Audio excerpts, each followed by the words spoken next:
Bos días a todos amigos dende o meu recuncho de Trevinca. Hoxe, neste momento desta fría mañá, imos comezar o día con un delicioso poema que a nosa compañeira María Trinidad Rodríguez Outeiriño regálanos na nosa revista Nós, a xente do redor, co título Coñeceuno nunha aldea.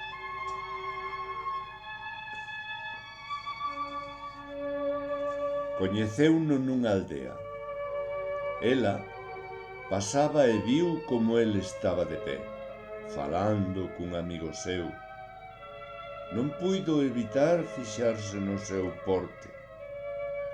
Pasou o tempo e compartiron faladoiros e xuntanzas ao solpor con outros veciños. Ela non deixaba de observalo, escoitaba as súas respostas e bromas. O seu sorriso era franco, os seus ollos, profundos e negros, os seus beizos carnosos que incitaban a bicalo. Un día quedaron para pasear, para facer deporte polo camiño á beira do río, moi transitado por moita xente co mesmo propósito.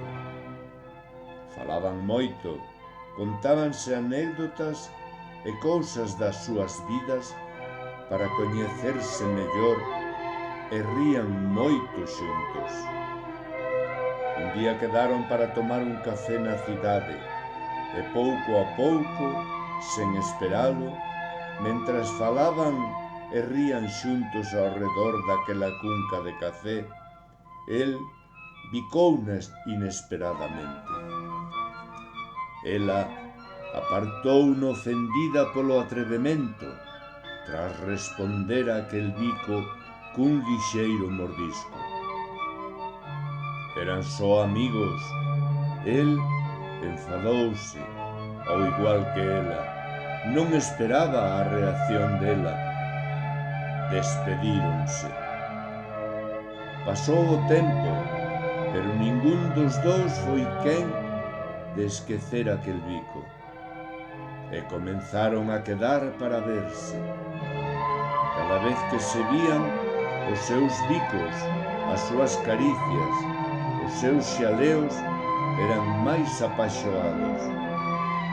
Namoráronse profundamente, esperaban cada día o seu encontro, con ansias desbordadas de amarse intensamente. O tempo facíaselles efémero, pero a roda do destino non estaba ao seu favor. Algo tráxico e inesperado sucedeu, e a relación rematou. El deixouna, non por falta de amor, senón para non ser unha carga para ela, e ela sempre o seguirá amando en silencio. Grazas, María Trinidad.